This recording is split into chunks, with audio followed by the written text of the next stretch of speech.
Greetings and felicitations, everyone. Welcome to the pre-show, which is going to go for about another minute and 45 seconds before we go live over on the YouTube channel. Let's see. Okay. Hold on.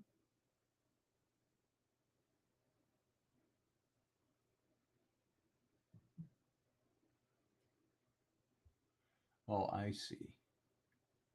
Hang on. There we go. All right. Just working tech on the side here. All right. Let's see. Where is my current drink? Right here. That's an important part of setup. So welcome to the show. We will go live in less than a minute over on our audio at the radio station, Odyssey Radio. Hang on.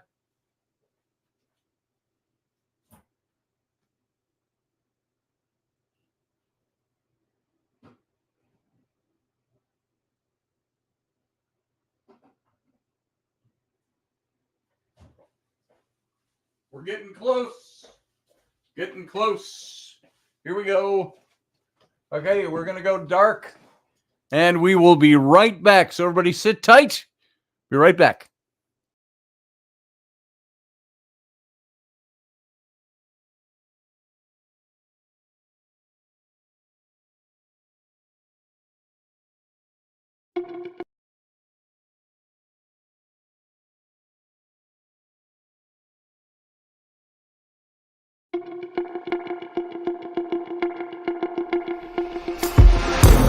The Intrepid radio program with Scotty Roberts. Intelligent talk.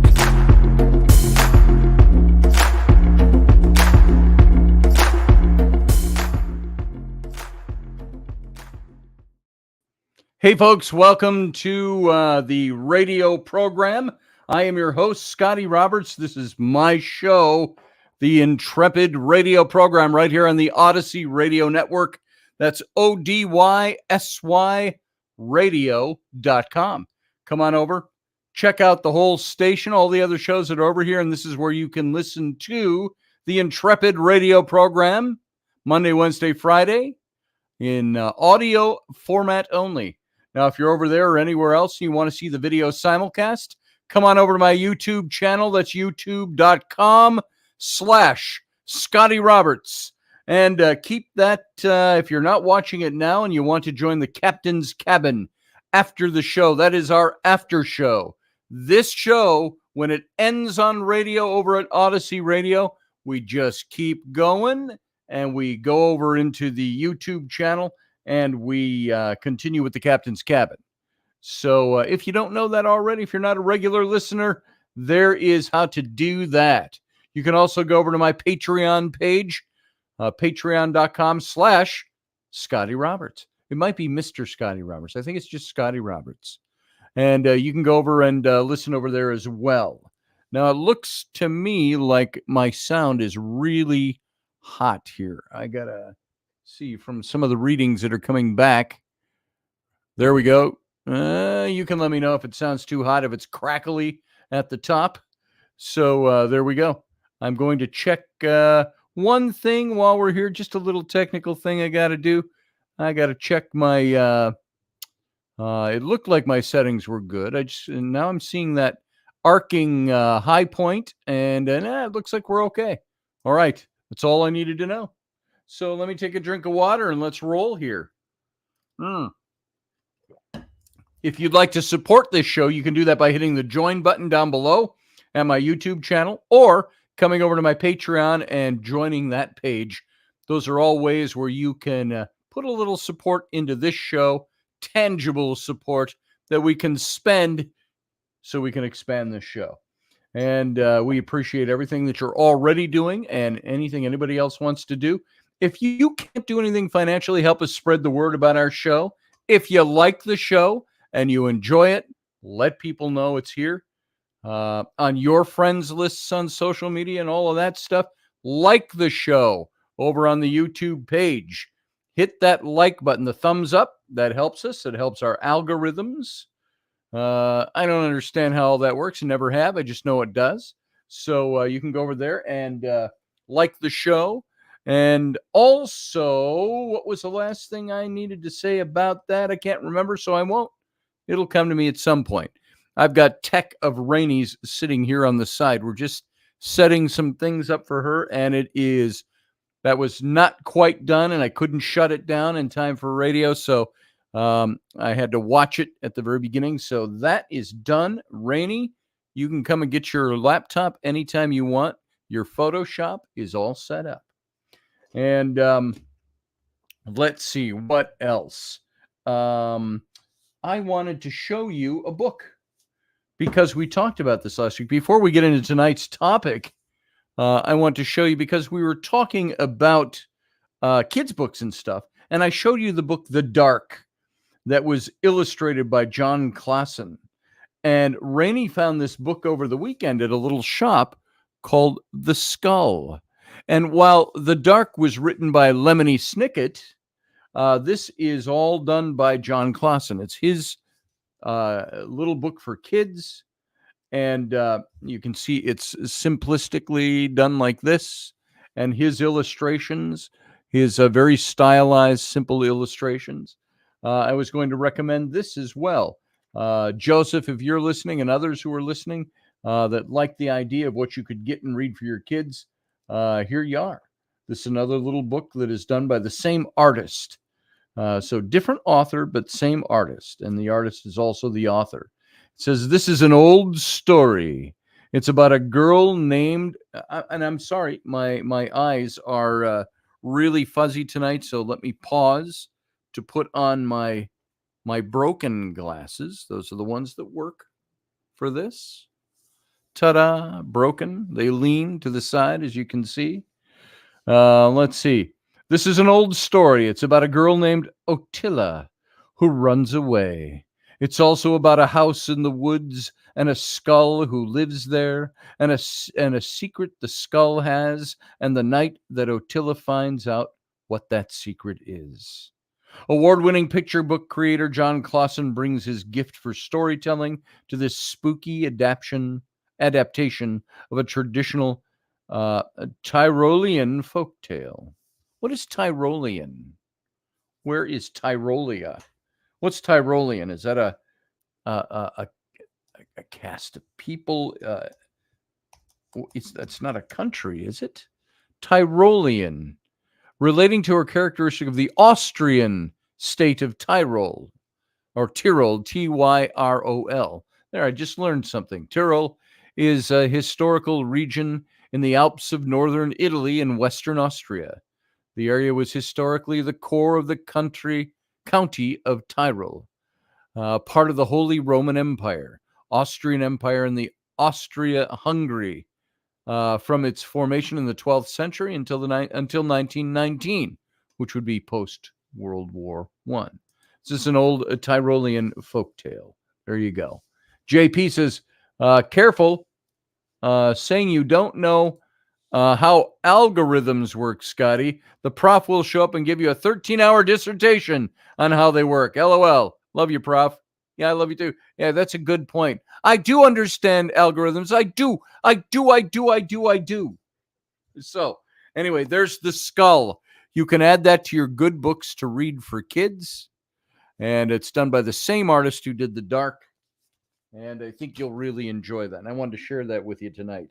Now, tonight, as announced in the PR graphic for this show, which went out on social media and other places, we're going to be talking about freedom of speech. And the reason I bring this up is because of all the nonsense that's been going on our college campuses with, now you could say you're a pro-Palestinian. That's fine. You can be pro-Palestinian. And if you want to go and speak your mind about it, okay, go ahead. The Constitution guarantees your right to free speech. Now, keep in mind, the Constitution doesn't give you the right. Constitution is a document that is, in a sense, affirming the right, recognizing the right. It says these are all God-given rights, the way you want to define God. Because remember, it's freedom of religion. The state can't dictate what religion you follow, but the state also says these are God-given rights. So God-given rights, inherent rights in who we are, innate, inalienable rights. And that all the Constitution does is guarantee that we have protections to keep them while that Constitution stands, while this country stands. I have friends out there, and I've mentioned before, who have said that they, to hell with the Constitution. Oh, there he is. The professor's chiming in. 14 hours is just warming up, Jason. Test immediately after. There you go. Thank you, Professor. He heard you from all the way over there, Jason. Over in the chat room, folks, if you're not in there. Our constitutional right to free speech, it exists and is protected and guaranteed by our Constitution as long as this nation stands. And I have a friend that specifically said to me, the Constitution be damned. I think we should just abolish it anyway. And then this all came up with the whole argument a couple of summers ago about the leaking of the Supreme Court's pending decision on Roe v. Wade. I remember that happened. It'll be 2 years ago this July. I believe it was 2 years ago. It wasn't last year, was it? No, it was 2 years ago.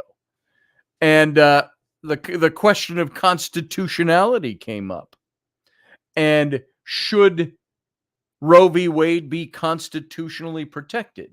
Should it be part of federal law? Should it be remanded back to the states, et cetera, et cetera, et cetera? That was the big question. And I said at the time, everybody was caterwauling on that side of the fence that, our rights are being taken away. I have no right over my body. It's my body. I should be able to decide. And all the blah, blah, blah about that. And I said, the Supreme Court isn't talking about taking away your right to an abortion. It's remanding it back to the states where it belongs. It is not a federal issue. Well, it should be a federal issue, was the argument, because it involves everybody and the federal government should stand up. No, I said, they shouldn't. I said, look at your Constitution. Constitutionally, the Supreme Court is doing the right thing here. Well, then the response that came back from my friend, who I love, very cool person, said to me, well, the Constitution be damned. I think we should do away with it anyway. I said, is that what you seriously believe? We should do away with our Constitution? And then I was told, look, don't talk about this stuff with me on my wall. This is where I come to share my stuff. So we run into that other problem, which I mentioned the other night. We've got people that are your friends will put all kinds of stuff up on their social media, and you can be there and comment on it as long as you agree with them. It's a public post, but in their public post, you can't dissent. You can't say, well, I disagree with that, and here's why. It's a constitutional issue. It's a law issue. It's a this issue with that. I don't need you to say that to me, I was told. This is the place, this is my happy place where I unload what I'm thinking. Okay. Well, then I know you're making that public, but I see lots of other people agreeing with you. I said, I just happen to be disagreeing with you on this point. But you don't want me to say that here. So, and I've run into that before. This friend of mine wasn't hostile about it. She was just talking about it. About other friends of mine, very hostile, that I would resist what they're saying. And it's not like, I am here to resist you and take you down. No, I try to be common sensed, or I try to at least be rational and polite and professional. You all know me. You know how I talk about stuff. The Constitution is worth taking a dirt nap for. There you go. Right on. Unleashed Jeremy Henson says it like it is. Good to have you here, Jeremy, over in the chat room, folks. if you're listening just on radio alone. And so the Constitution, yes, you bring up a good point, Jeremy. The Constitution is something that people have died for and something we ought to be willing to defend to the death if need be. And I don't use that kind of rhetoric lightly. I'm not one, I would die for this. Well, I don't want to be put to that test anytime quickly. I would rather live for it and make it work and do everything I can to make it work. But if push came to shove, it's something that many have died to defend, and we should too. It is still the best operational form of government in the world. And I've got to put my nappy glasses on. You see what they're doing? Look at my face. They're leaning kind of this way, and it's because this arm is broken, and I've got it taped off, and I've got to adjust it just right. And my new glasses are going to be in sometime this week. Knock on wood. They look better. They'll feel better. They won't do this on my face. Makes my face look lopsided. And now we're going to. I mean, it looks like I'm Quasimodo here. That's what these glasses make me look like. Let me take a drink. A cold drink of not water. All right. So I want to talk about our freedom of speech constitutionally, what it is and what it is not, especially in light of the things that we've been seeing on college campuses. I've got opinions on that I think are right and spot on. I think these colleges are getting payback, in a sense, for what they've taught over the last couple of decades, few decades. I think they're seeing it come home to roost and being put to the test over it.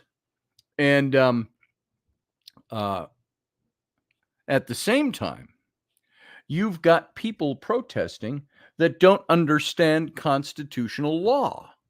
They don't understand how it works. A lot of these people who are not students, who are in protesting, many of them, are immigrants from the Middle East, or people that are at least visiting from the Middle East that are behind these protests. They're used to, and I say this lightly, I kind of joked around with it with Jason yesterday or the day before. And I'm sorry I'm messing with my glasses so much, those of you who are viewing. They're just, they're out of line because they're busted, and I got to try to sit them right so I can see straight. And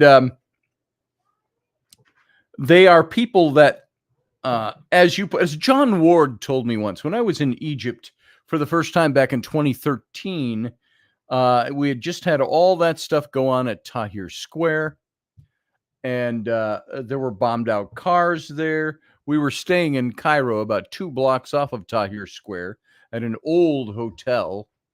And while we were there, there was unrest going on.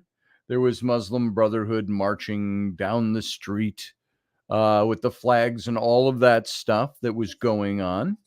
And all that was happening. And so we bugged out of Cairo real quick. But John said, you know how these conflicts start? He says, in these Muslim countries. He says a lot of it is somebody gets mad and yells at somebody, and somebody yells back. Then somebody shakes their sandal at them, and the other person throws their sandal at them.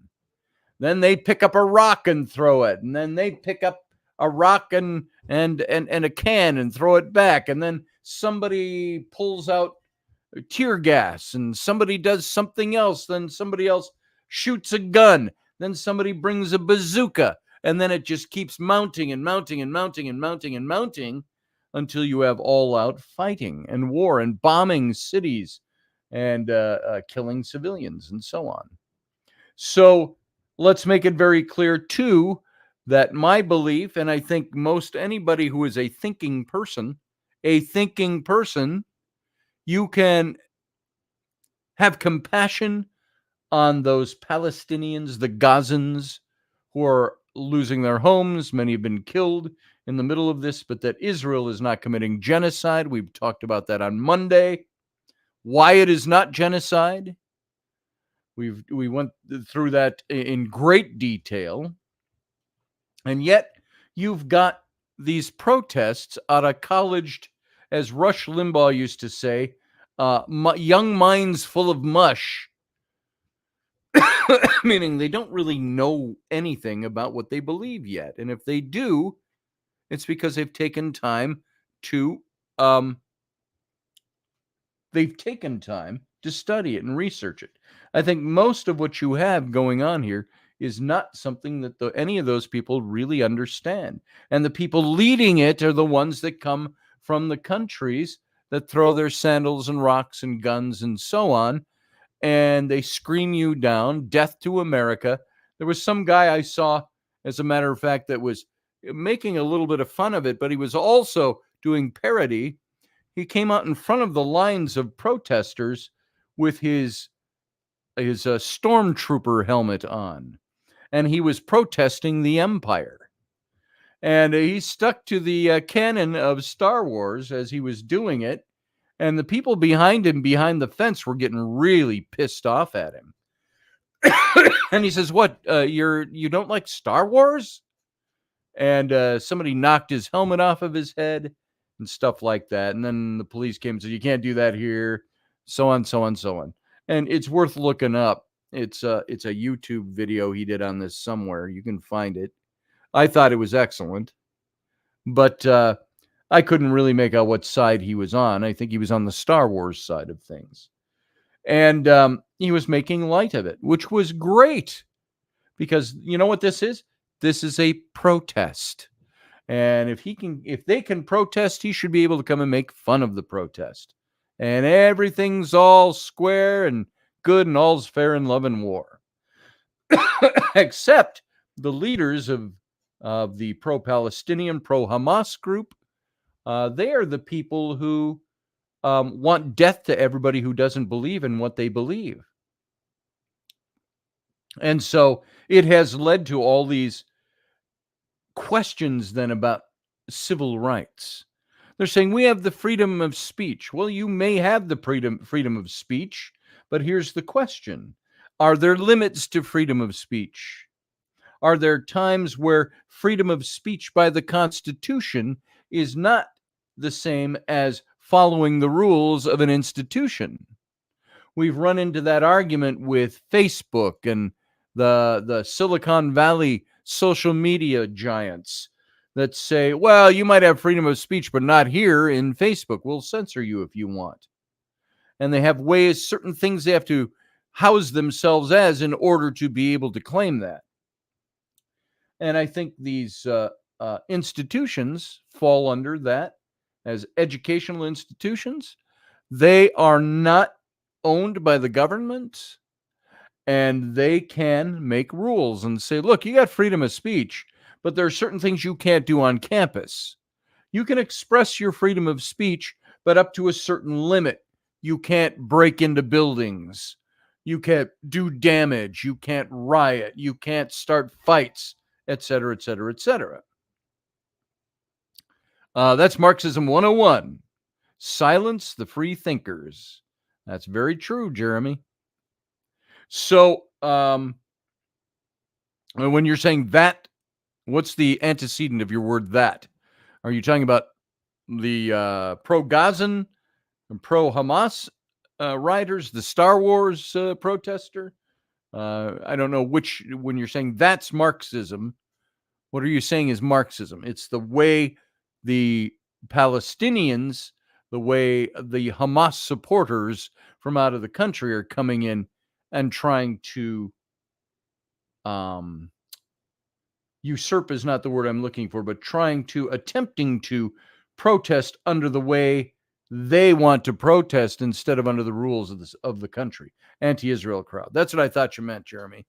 So I wanted to look, because of all of this talk and all of this stuff back and forth. And by the way, congrats to Georgia for clearing out protesters off of their campuses. You've got the weak, lame, very liberal leftist state of Minnesota. University of Minnesota is now agreeing to meet with and talk with the pro-Hamas protesters at the University of Minnesota campus up here. I think they should do like the president of Georgia. Which institution was it? And he said, "We've got our rules. You don't follow our rules, you're gone." And they're taking names. They're taking the names of everybody who was arrested, and they're expelling them all. Not giving them a fair shake. They're expelling. You're done. Bye. We will not have this. You broke the rules of our campus, and you will not be here any longer. That's what needs to be done. Now, is that a violation of their freedom of speech? No, it is not. Because their freedom of speech is something that's established that the government can not take away from you or preempt in any way. But there can be the school you go to, the job you work, places like that that are owned by other people that can impose their own rules. As long as those rules do not take away your rights. So, here's some things I called up and some things I want to talk about freedom of speech in America. And some of this is very, very long, very, very detailed, could encompass an entire semester of constitutional study on the amendments of our Constitution. Because the freedom of speech issue is one that is widely debated as to what it's what's its original intent, what did it mean, what is it supposed to do, what are the limitations that are placed on it, that have to be placed on it, who are the people who can and cannot abide by it or use it, can there be corporate law that dodges First Amendment issues, and so on. So there's all this stuff that takes place, and you have to look at it. So the first thing is, what does free speech mean? What do you think it means? Among other cherished values, the First Amendment protects freedom of speech. The U.S. Supreme Court often has struggled to determine what exactly constitutes our protected speech. And here's some examples of speech, both direct and symbolic, that'd be more like actions, that the court has decided are either entitled to First Amendment protections or not.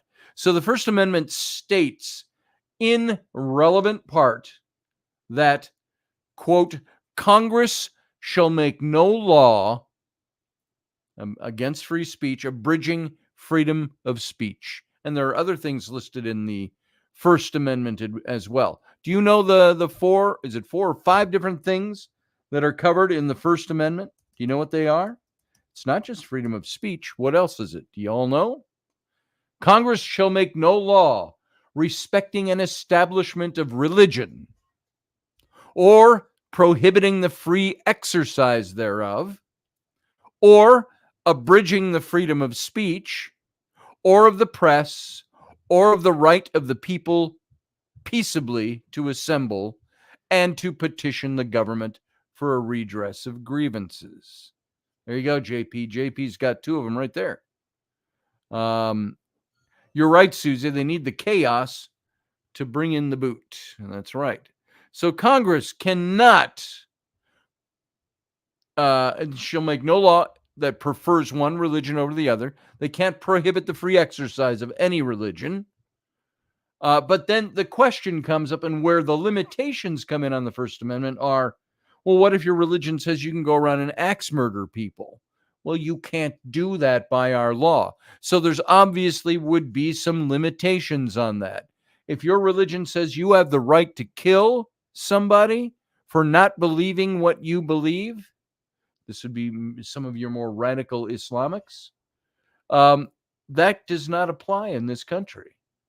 Then that particular facet of your religious belief system cannot be recognized in our country. And that is something you cannot exercise freely because it breaks other established laws and guarantees in the Constitution. You're right, Susie. That is just a cover. It's not really about religion. These people are being used, and they really will probably never realize it until it's too late. You're right. You're absolutely right. So that's what the Constitution says. So the freedom of speech includes these rights. 1, not to speak, specifically the right not to salute the flag. Now, these are things that are inclusive in your free speech. You don't have to salute the flag if you don't want to. That's your right to free speech. That was established in West Virginia. You know, you can go look these up if you want, write them down. U.S. Virginia Board of Education versus Barnett in 1943. The freedom of speech includes the right of students to wear black armbands to school to protest a war. Students do not shed their constitutional rights at the schoolhouse gate. That's Tinker versus Des Moines in 1969. People that were protesting the Vietnam War. You have a right to free speech to express that. The freedom of speech includes the right to use certain offensive words and phrases to convey political messages. That was in Cohen versus California in 1971. You can use offensive words to convey your political message. You have the right, the guarantee under the free speech, to contribute money under certain circumstances to political campaigns.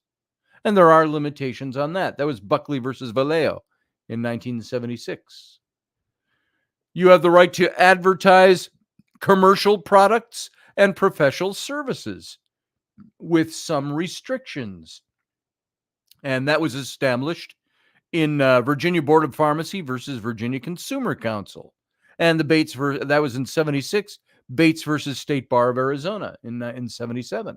Now, of course, some of the restrictions in advertising, you can imagine, without them being listed here, the Constitution guarantees the right to advertise your commercial products, but you do not have the right to misinform the public about your product. You do not have the right to incite violence. You do not have that. So all of these. So now, the freedom of speech does not include the right to incite imminent lawless action. That was Brandenburg versus Ohio in 69. The freedom of speech does not include the right to make or distribute obscene materials. That was 1957 in Roth versus the United States. The freedom of speech does not include the right to burn draft cards as an anti-war protest. That was United States versus O'Brien in 1968, Vietnam War again. Freedom of speech does not include the right to permit students to print articles in a school newspaper over the objections of the school administration. Again, giving the right to the school to make rules about that. That was Hazelwood School District versus Kullmeyer in 1988. Your freedom of speech does not include the right of students to make an obscene speech at a school-sponsored event. That was Bethel School District versus Fraser in 86. And it also does not protect the right of students to advocate illegal drug use at school-sponsored events. That was Morse versus Frederick in 2007. And by the way, that's just a handful of things that while you have the right, there are certain things that are restricted in your right to free speech. You cannot incite violence against anyone. That is not protected. I look more daffy the more my glasses are slanting, so pardon me. Anybody watching the recording of this in the future, I'm not as daft as my glasses make me look. They're just broken.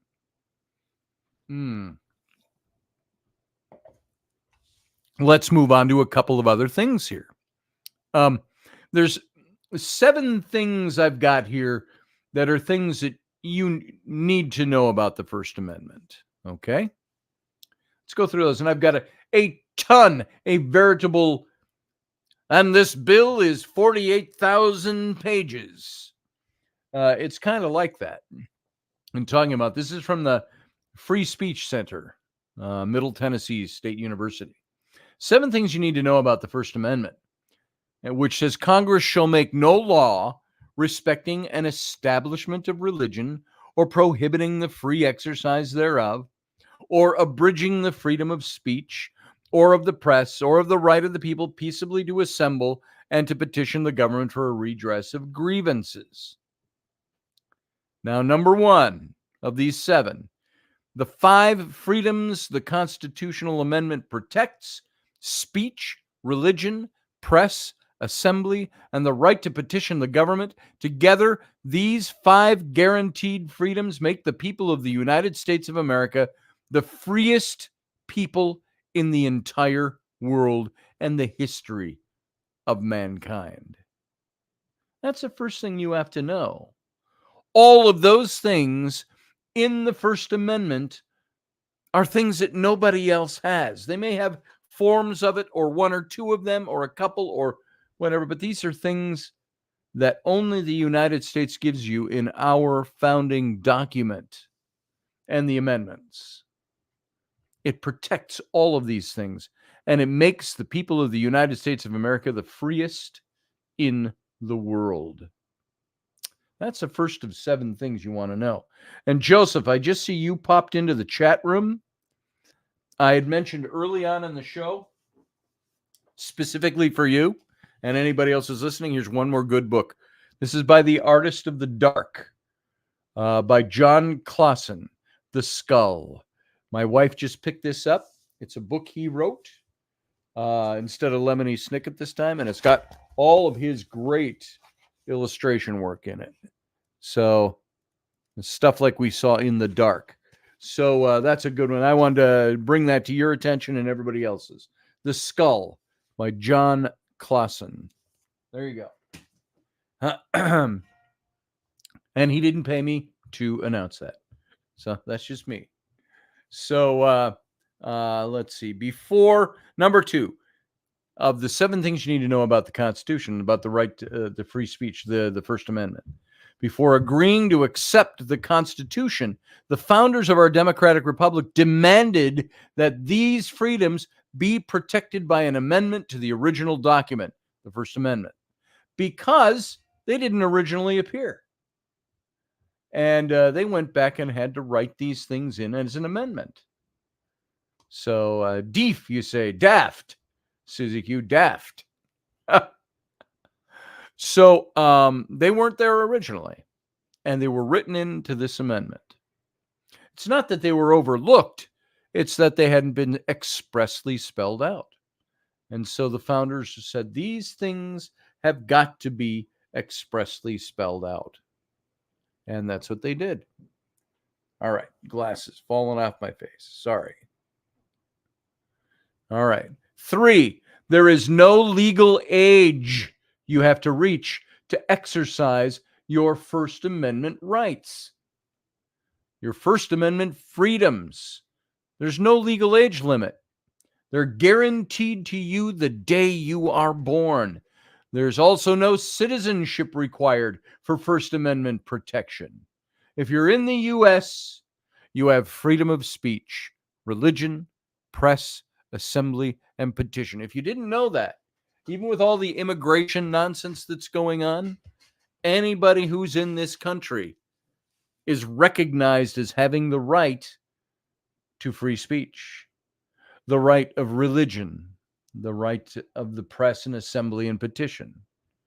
That's all there. It doesn't say you have to be a citizen for that to happen. Number 4, the First Amendment is neither left-wing nor right-wing. For all of my left-wing friends that think it should be done away with, it's not a left-wing or right-wing document. It can be used to push for social and political change or to oppose change.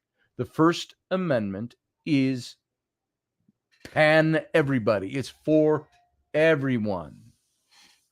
Number 5, the First Amendment protects us against government limits on our freedom of expression, but it doesn't prevent a private employer from setting its own rules.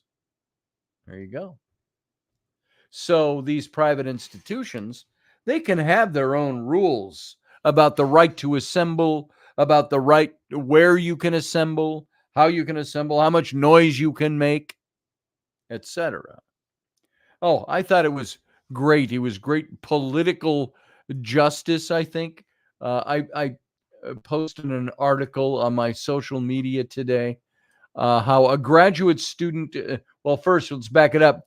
There was a giant jumbo screen erected at UCLA that confronts the student radicals nonstop with grisly footage of Hamas's October the 7th atrocities. And they're playing that on a large screen. It looks like this thing is at least 20 feet across, if not just a little bigger.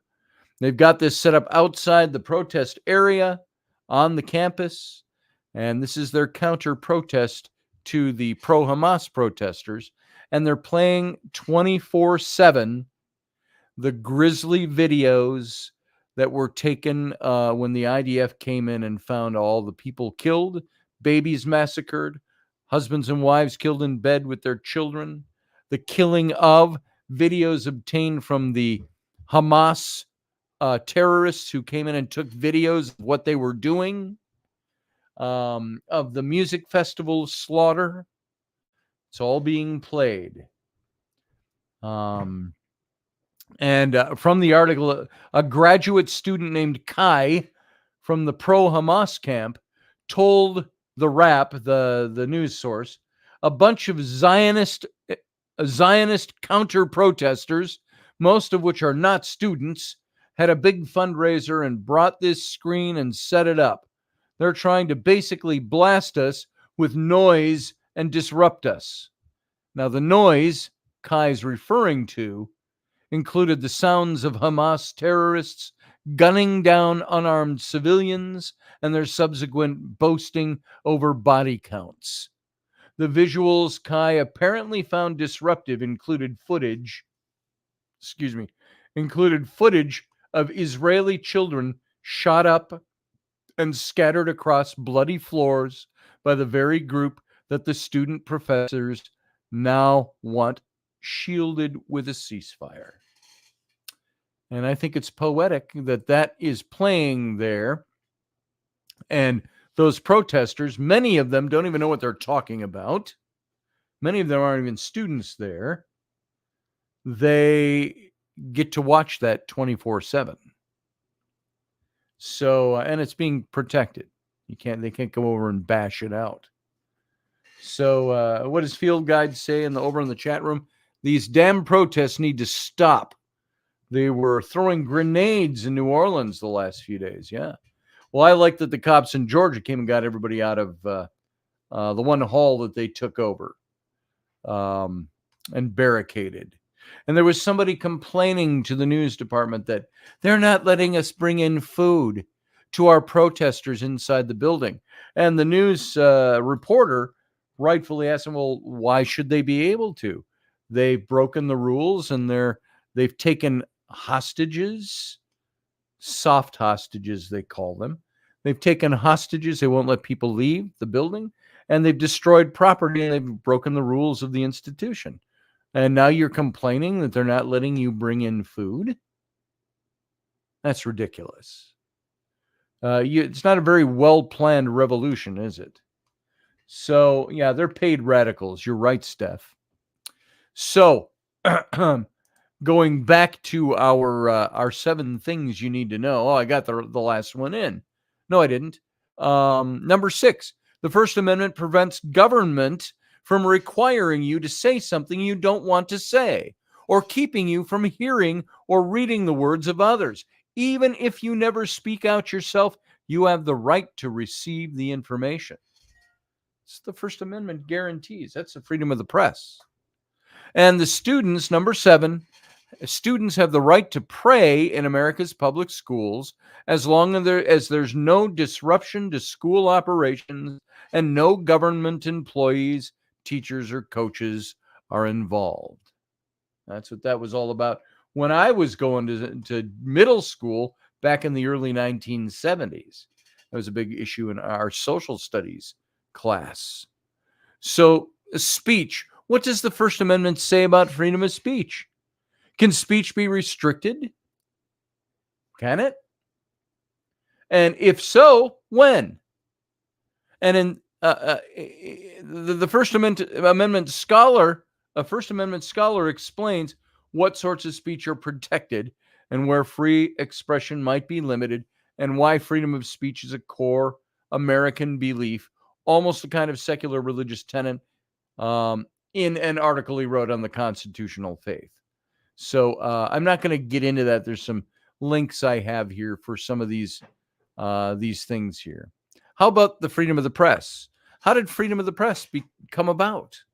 Are there restrictions on freedom of the press in this country?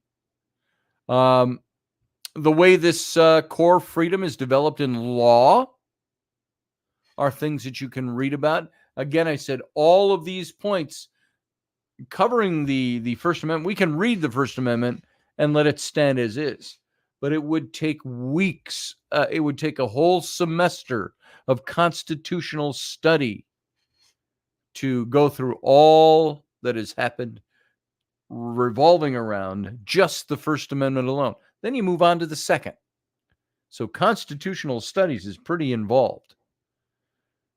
And the founders left it that way on purpose. You guys got to figure this out. This is what we're telling you need to do. You got to figure out how it works. So, in quotations from one court ruling, freedom of expression upon public questions is secured by the First Amendment, so that debate on public issues should be uninhibited, robust, and wide open. And as Susie hinted at a little earlier, who are the ones that are trying to restrict people from expressing their minds and expressing their freedom of speech? It's generally those on the far left that want to dox, that want to cancel culture people and not allow them to speak at institutions and places like that.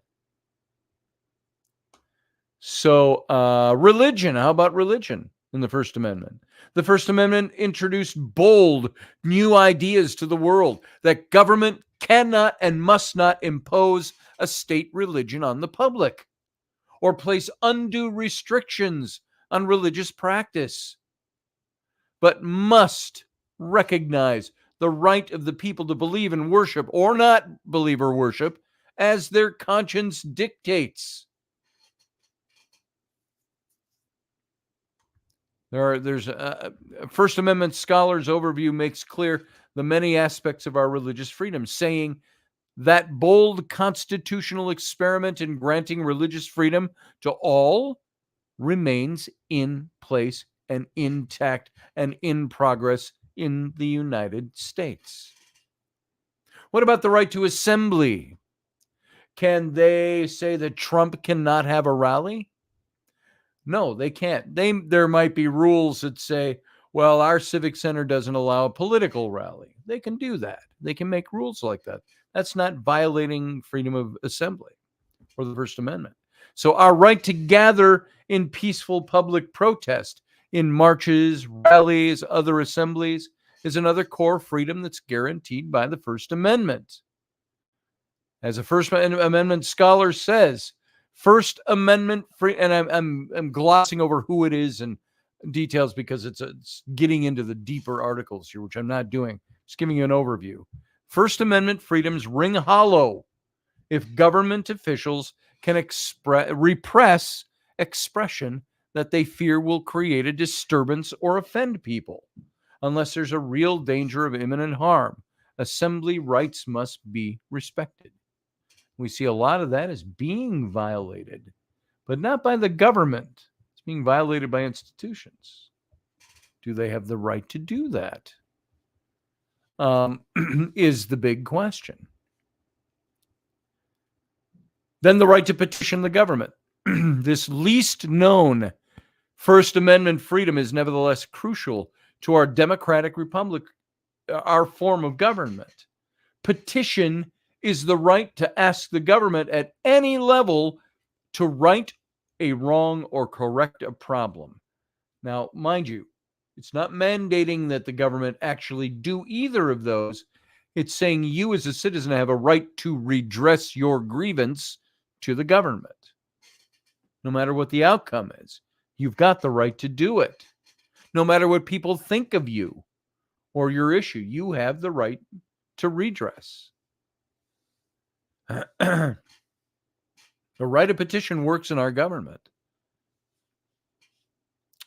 And there's different places you can go and find out more about these. Again, these are such overviews because there is so much detail on all of this.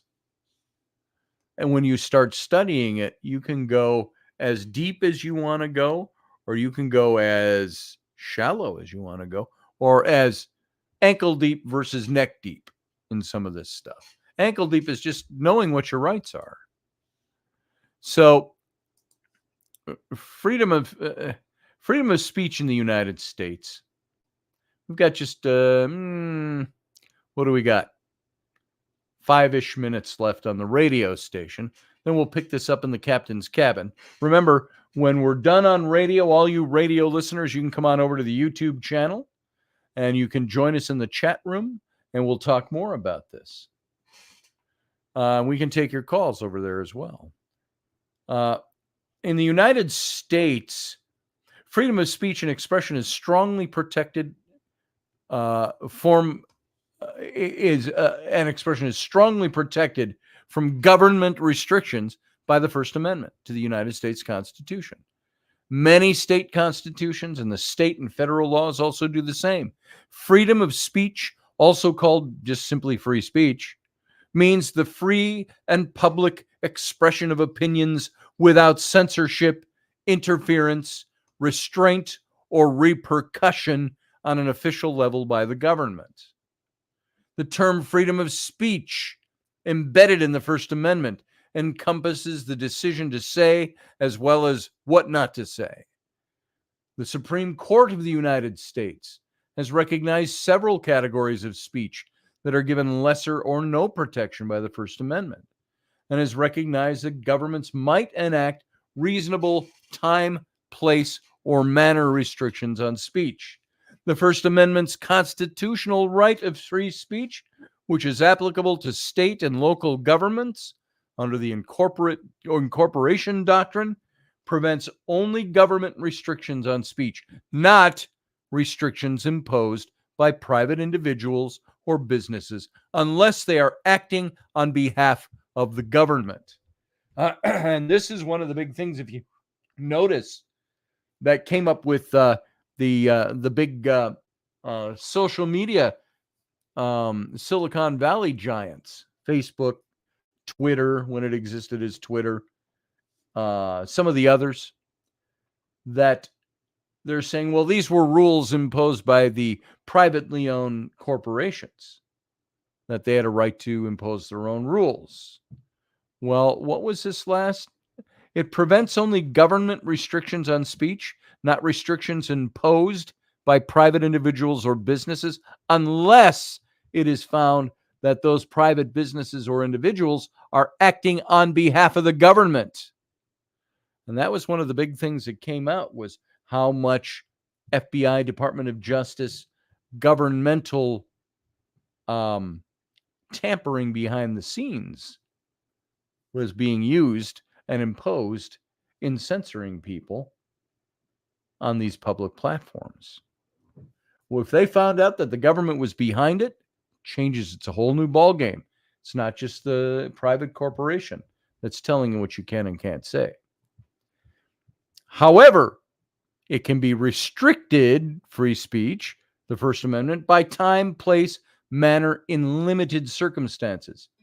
Some laws might restrict the ability of private businesses and individuals from restricting the speech of others, such as employment. Restrict employers' ability to prevent employees from disclosing their salary to coworkers or attempting to organize a labor union.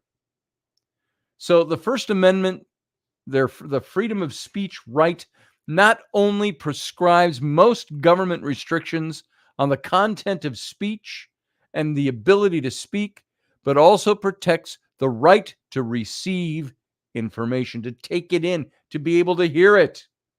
It prohibits most government restrictions or burdens that discriminate between the speakers, which we see a lot of nowadays. It restricts the tort liability of individuals for certain speech. Tort is it's a civil wrong that causes a claimant to suffer loss or harm, resulting in legal liability for the person who commits the tortious act. So tort law can be contrasted with criminal law, which deals with criminal wrongs that are punishable by the state, while criminal law aims to punish individuals who commit them. So that's the difference. That's tort law. So, and a lot of this applies to amendments. Some of the no protection by the First Amendment include obscenity, the Miller test. You got to look that up. Look up the Miller test on obscenity. The court's test for determining whether speech or expression can be labeled obscene. You got to see what the prescriptions are for that. Fraud, child pornography, imminent lawless action, advertising, et cetera, et cetera, et cetera. And I got to end that there for the radio audience because we got to get out of here for you guys. If you want to join us in conversation over on the Captain's Cabin, come on over to my YouTube channel. That's youtube.com/Scotty Roberts. And you can join in on the conversation over there. We'll go for a little bit in our after show and talk about this. But right now, we got to get our butts off the airwaves over at OdysseyRadio.com. So radio listeners, live long and prosper. Join us every weeknight at 9 p.m. Central Standard Time, 10 p.m. Eastern. The Intrepid Radio Program, a Scotty Roberts Productions broadcast.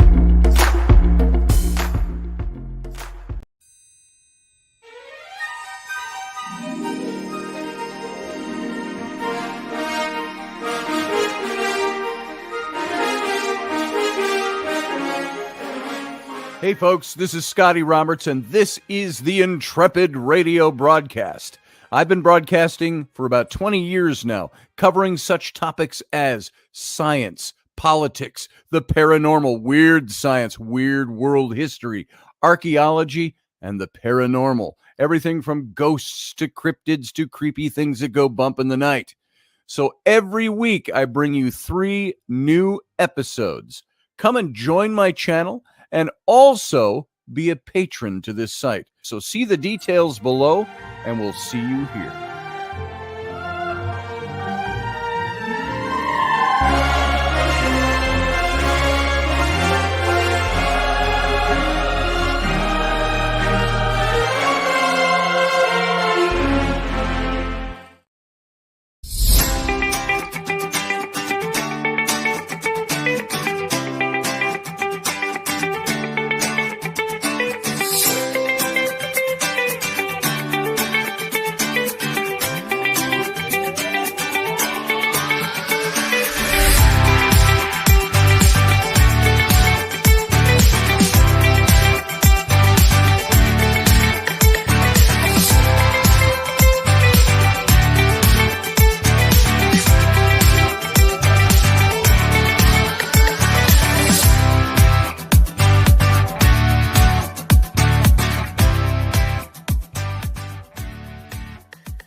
Dave, I love you, brother.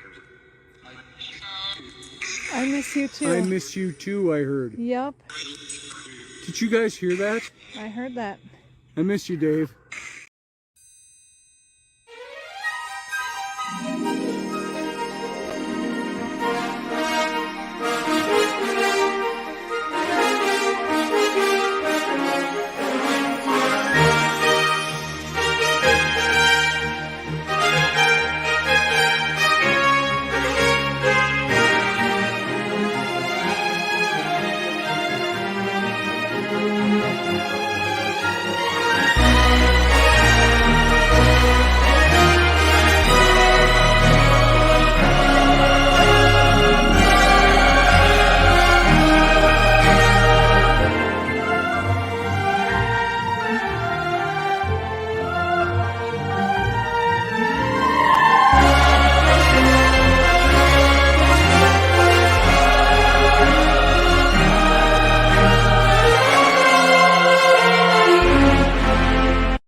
Well, and welcome to the captain's cabin, swab me decks. Good to have you here, folks. Glad that you stuck around. Hope you enjoyed our little excursion into the right that you have here in this country. The First Amendment, your right to free speech, your right to press, your right to petition your government, etc. And there is so much material on this. All you really need to understand is the amendment in the Constitution and that you possess this right. It's something you have, and it's something your government cannot take away from you, and it's something your Constitution protects. It's all you really need to know. But if you want to know more about it and dig deep, you could go deep for weeks into all the different cases, all the different interpretations, all the different arguments and debate and controversy that goes back and forth on these things. But it really boils down to one thing. You can't take away a citizen's right to free speech. And all that implies. So, there we go. We're open for conversation. If anybody wants to come in and join us for a little conversation, we've got some time. Here's the link. It's over in the chat room now. Paste it in. You can copy that link. I don't think it's a clickable link. You can copy that link and you can paste it into your browser, and you'll show up right down below this window on my end of things here. And we can talk about it. But other than that, I don't know how much there is to talk about unless you've got some thoughts that you want to share about it. So come on in and we'll talk about it. Ooh. So do the protesters at the universities, the anti-Semitic, anti-Israelite, anti-Israel, pro-Hamas protesters have a right to do what they're doing? By the government, they have a right to say whatever they want. Do they have a right to do it on the school campus? Not if the school tells them no. There's rules they have to abide by. So they would have to move their protest to public property in order to do that.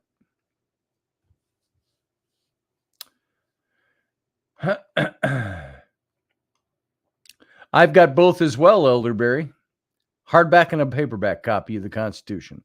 I had a pocket Constitution I can put in my pocket. It's kind of like, oh yeah, well here, let me pull out my pocket Constitution. And it was a little book, like one of the here. Let me look that up for you. And so it's always handy to have when you're in those heated debates about constitutional rights with people. It's good to have that. So what's on everybody else's mind?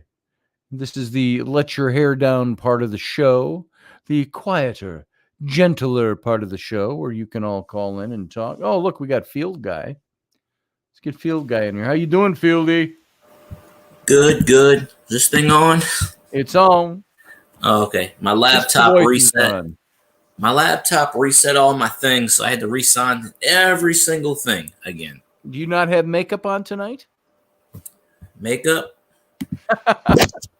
Oh, there you are. Oh, I yeah. thought you weren't showing your face because you hadn't done your makeup this evening.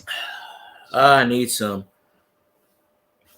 Mm. No, my laptop decided to erase all my shit once again, so I had to Nice. sign every single thing all over again, which sucks. Elderberry, I like the Declaration of Independence. I used to have a Constitution rolled up that was back behind my swords. If you remember that, 3 years ago, on the swords mounted on the walls. I had it tucked in there.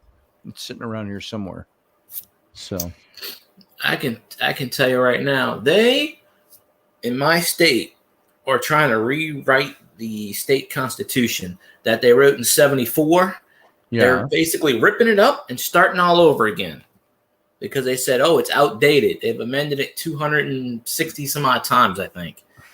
But yeah, our governor is trying to he's trying to take full control over everything, and he's pissing off a lot of people. They say he's doing worse than what Huey P. Long did.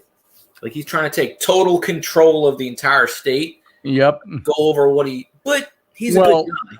I would hope that the state of Louisiana has its protections in place that, well, like our Constitution, you cannot change or mend the Constitution without, I believe it's 2/3 vote in Congress, joint houses, I believe, and it's got to be ratified by 2/3 of the states in order for it to pass. And that's a pretty hefty deal that you try to get 2/3 of Congress to agree on anything, let alone 2/3 of the states on top of that to agree. Then you're going to have a mountain to climb. These idiots in Congress is trying to get rid of our Speaker of the House, who is from Louisiana, by the way. They're trying to kick him out because they said he agrees too much with Democrats. I'm like, that's their reason. You know, you can't kick somebody out because they're one political party or another. Yeah, I don't get that either. But the lady came out and said that. What's her name? Marjorie, that one. Taylor Greene? Her. Psycho lady. Yeah. I like her. I think she comes across psycho. You know why? It's like the old adage that says any woman who is in control and asserts herself in business, what do they refer to her as? A bitch. And I think that's the way she comes across to people. She's very strong. This is my opinion of her. I've listened to the things that she says. I've heard all the criticism. I thought maybe she's just a whack. And I listened intently to the things she puts forward, and she's not off the mark. She's right on the mark. She just delivers very strongly. And so I'm okay with her. I might not agree with her on everything, but I don't think she's too wacky. I think she's expressing things very well. And we need more people to be like her, is what I think, on the right. So that's my opinion. So I don't know too much of her. I just know I just know she acts crazy. But hey, if she does good things, I'm all for it. But and she does all right. All she does is give George Takei fodder, and I don't really care. He's an idiot. Oh, Sulu, yeah, he blocked me. Yeah. He's blocked me on social media. I told him. Oh, really? Oh, probably his handlers. I doubt he's in there. I don't know. I take a look at things. He's one of those guys that never answers anything. He puts up stuff to stir the pot. Yeah. At least when I put up things to stir the pot, I answer people. And I talk to people and I converse with them. George doesn't do that. All I said was he's a flaming homo, which he is. That's all. And I got banned. That was it. I'm like, that's all it took. Oh my God. I just commented on one of his posts. You're a flaming homo, and I got banned. I'm like, okay, I'm telling the truth. Oh my. Oh my. Yeah. That's Not necessary to yell out at George Takei, but okay. Well, that saying something like that on his channel probably would get you banned. Yes. So, I mean, tombstone. I don't know. There's probably better ways to, and pardon the pun, to flame George Takei on his page than calling him. I don't know him all the time on his page. I've just never called him a homo. So, Steph has a plausible theory here. Because that shouldn't matter.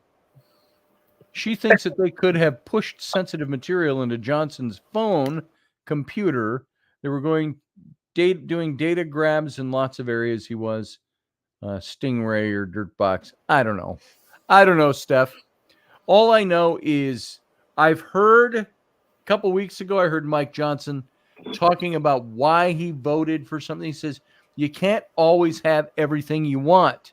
And if you're always pushing for what you want 100%, you're going to get nothing. He says, and sometimes you have to vote for the compromise. That's fair.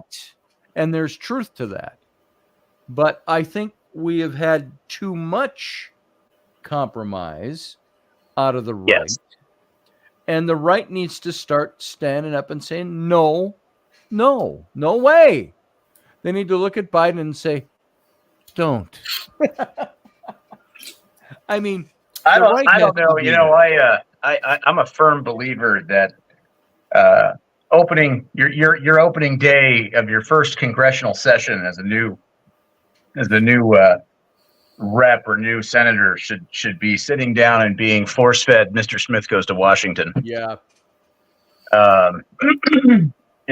Obviously there's a lot of people who would disagree with me on that, but that's also one of the things why I would. Well, okay. There's a lot of reasons why I won't go into politics. Yeah. But, one of the biggest things is that there'd probably be too many things that I wouldn't be willing to bend the knee on. Yep. And I would probably be one of those people that fights wholeheartedly against bullshit. And then you'd be labeled the wacko, or you would be, right. Or they would work very hard to dig up dirt on you. Right. And that's the way the game is played. That's why right at the start of it, you just empty out all your skeletons. Yeah. And you make some up. You're like, when I was 19, I went to Vegas and I got like a thing of, blow and a hook. A couple of checks in my right. 20s. Like just make shit up. That way, when they're sitting there trying to dig, they're like, we can't find anything about this, and then just be like, yeah, you're right, you can't because I didn't do it. That's right. It's but it's.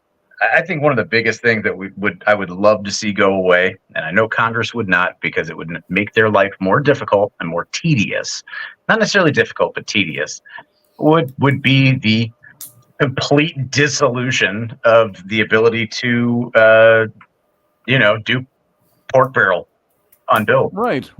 Like that's the dumbest crap. And what makes it even worse is that it gives political ammunition to opponents and things like that later, because it's like, hey, Jason didn't vote to give children more stuff in their classroom to make things better and improve their education. But what you didn't see 55,000 pages in was that, they wanted to make the swastika the new American flag, right? And they wanted to wholesale I sometimes think in burlap sacks. Sometimes think that there is some legislation that is created and the pork is put in for the sole purpose of being able to say, well, see, the other side didn't vote for this.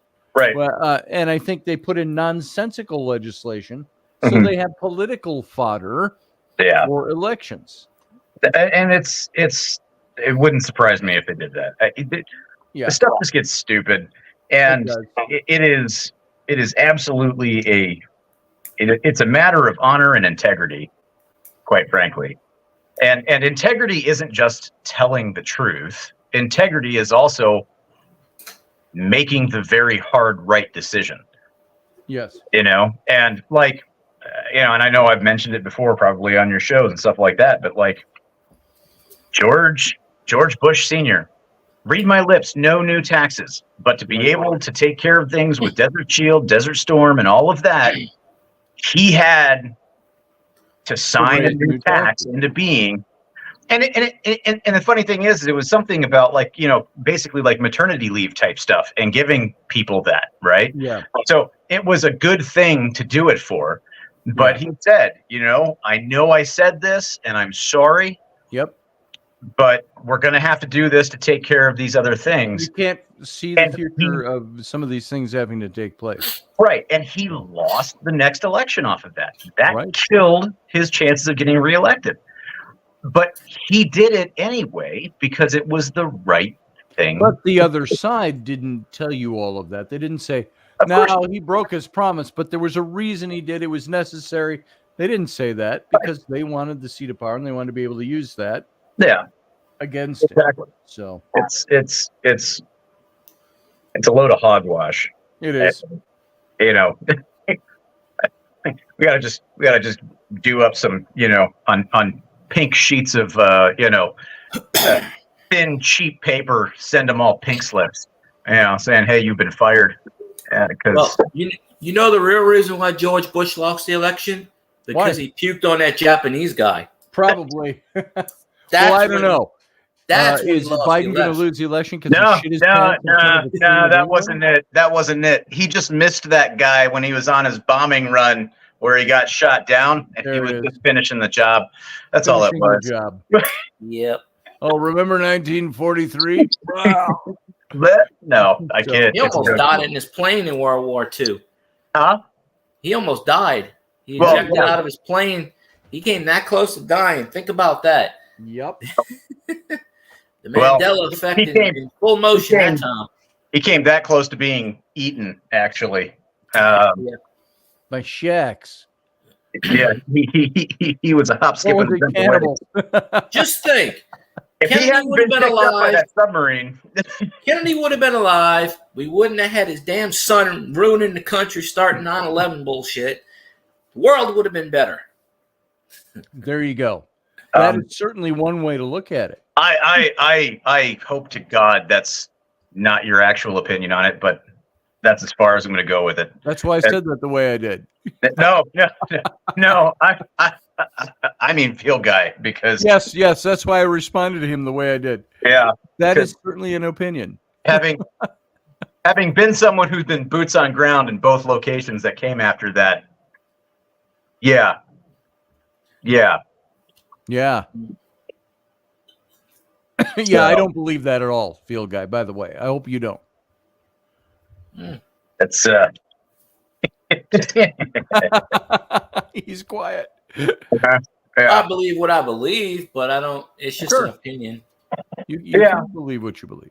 You absolutely can. Absolutely, it's like they say. Opinions are like assholes. Everybody has one, and everybody's entitled to their own wrong opinion. Not right. It may not be right or wrong, but it's still an opinion. Elderberry, what kind of hat can I get JP to make for me? I need a new fedora. Get in line, brother. Nothing at the moment because I've shut down all of my hat making until I get to St. Louis. He's got to get reestablished after his move. Yeah, so before he does that, that's gonna take a minute. But once I'm back up and running, I'm sure you will know because I will probably mention something in general conversation with Scotty. Yes, definitely. So there's something that keeps popping into my head that I want to say and talk about, but then we talk and I take off and I can't remember what I wanted to bring up. It'll come to me. So you'll remember it. We just need a filibuster, and then you'll think of it. Yeah, that's it. So come on, Professor Bow. I know the filibuster. So I can jump off. The Dems want to get rid of the filibuster now. We know that's coming. And if we lose another seat in the House, they'll get it. There's a reason why that mechanism was put in place. Yep. And oddly enough, we have two senators. One of them did a complete 360 kind of spin around thing after Trump endorsed him, and he threw Trump under the bus. And then we have another senator, John Kennedy, who's like goes I after like John everybody. Kennedy. I like John Kennedy. Yeah, he goes after every single person and calls them out, and they go, "Oh, I don't know the answer." And it's like, and he's cool about it. That's the Mhm. that's the cool thing about John Kennedy. So, can I ask you a question? Can you talk to me about Yeah. Article 5? What does Article 5 say? Article Oh, you 5 is going to don't be very know? different depending on what you're talking about. Yeah. Because if you're talking about NATO, That's different. Yeah. call Poland, because those guys They are were talking chomping about at the the bit. Constitution. oh, so. I swear, Oh. you go on C-SPAN and you can see John Kennedy grill everybody. It's Oh, yeah. freaking awesome. So you want to be a justice on the Oh. Supreme Court, and you don't know I what just- Article 5 is? I just remembered something. Speaking of Article 5 of NATO and Poland, Yeah. Scotty, as a history guy, you will appreciate this. All right. All right. So, Make me you know, appreciate it. a whole bunch of people in NATO are getting the F-35 Lightning, right? Because the multiple nations got in on the project and all that. So Poland is getting the F-35. And all of the different countries, they don't necessarily call it, the F-35 Lightning. They all have their different names for it. And that's how it's always Okay. been, right? Right. Right. Poland has decided, and they did this by public vote in their country. And a little They are- initiative and referendum there. They are naming the F-35 for their Air Force the Hussar. Okay. You don't know about the winged Hussars? No. I have no idea what that means. The Oh, God. star? Okay, the one of the. Have you ever heard of the band Sabaton? No. Okay, they're a kind of a metal band, but all their songs are about like historical battles and Okay. So the winged Hussars, right? The Prussian army, because way back in the 1630s, Right. it wasn't Poland, it was Prussia. Right. Right. And so 16, I don't know, somewhere in the 1630s, maybe 1631, 1638. I can't rightly remember right now. But Vienna is besieged by Ottoman forces. This is the Ottomans Okay. are moving west, right? Trying to go into Europe. All right. So they're besieged. They're at Vienna, right? Because it was a big walled city, and they'd been shelled. They'd met them on the field of battle outside the walls. It's just Vienna was taking it hard, right? And like they were hanging on by a thread. Now they had reached out to all of their allies and everything like that, and they'd reached out through Rome and all of that, trying to get assistance. And then like Gandalf and the riders of Rohan on Yes. the third day out of the east, Yes. the Prussian On the morning of cavalry the shows third up. day, look to the east. Well, there's something. I'm just looking at something here. Now, I thought you said Thesars, like Hussars. Thesaurus. Yeah, And so Thesars. I didn't know. Now, I have heard about these guys, but I didn't know a Yeah. damn thing about them. So I just looked it up. The Polish Hussars, alternatively known as the Winged Hussars, were a heavy cavalry formation active in Poland and in the Polish-Lithuanian Commonwealth from 1503 to 1702. Their epithet is derived from large rear wings, which were intended to demoralize the enemy during a charge. So, not literal wings, of course. They were formation. they were physical wings that came up off of their breastplates. So you'd have like the breastplate and the back plate for the armor. Oh, hold on. It literally was harnessed to that. Oh, It came sure. up off I their see back. They were pictures right here. feathered and ornate, and they rode into battle. That's why they were As the Winged Hussars. There you Hussars. go. So they have decided to name their F-35 the Hussar. The Hussar. Nice. I've got some cool looking pictures, paintings of what these guys looked like here. Let's see if I can choose a good one. It's pretty epic. It is. It's epic. When you get a chance, go onto YouTube and look up Sabaton, Sabaton, and the Winged Hussars. They have a whole music video for it. The song is awesome. They're like a European band. They're really, really awesome, and it's great. They're really fun to listen to, and it's a good song. Now, this is the way they're illustrating them here. They came up off the saddles. It looks like the way they're showing these paintings of them charging. They were part of the shield system of the horse, but came up off the saddles. This guy doesn't look too intimidating to me here. A recreation of one. Looks like a Roman. I've seen them depicted both ways, where it comes off of the saddle, like or it comes off of their actual the armor that they wore. Yeah, it's I've seen it both ways, and I'm not entirely sure, but it's it's and they came in like the cavalry. Don't know by looking at some of the paintings that I would go, ooh, they've got feathers. They would have to be pretty impressive for them to work the way there's some paintings that look just too damn fantastical or fantasy for you to go, I'm sure they weren't that big. And they weren't, and I can't show you much, folks, without I could share my screen. I suppose that'd be the easiest way rather than try to find one to share. But here, look at this. Share screen. Here is your hussars. And they look like this. So yeah, that's a bit dramatic, right there. Like here, that's this one's a bit dramatic. Right there, because it's got all the flame, but it's not too out of line.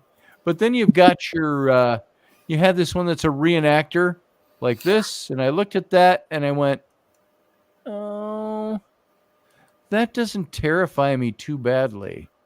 That guy. There was one, if you go back to the search page. Yeah, if you go here, the center of the screen. This one. Yeah. So if I open this image up. Yeah, got kind of that look. Riding into battle against you. I suppose, different times. Right. Now I'd go aim for the wings. But they routed the Ottomans. Yeah, and, that's true. And saved the day, like Rohan and Gandalf. Yes. The Rohim. Yes. There you go. Now this is not what was the guy Angus McBride who did all the the military artist. He did all those books. They're paperback. They're about a 1/4 inch thick, most of them. The different military groups down through history. And did all the paintings. I would love to have his job. I would love to do that kind of stuff. But I don't know if he's still around. I think he passed away, but because we were collecting his books 20 years ago. Yeah. And they weren't new then. But he did this kind of stuff. Like if you look up Angus, I don't know if he spelled it with an IS or a US. US is the way. Angus McBride.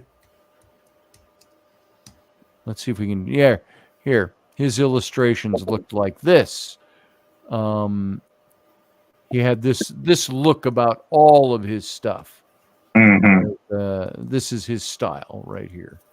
So, Angus McBride, a fantastic military artist, historical military artist. Yeah. So, loved his work.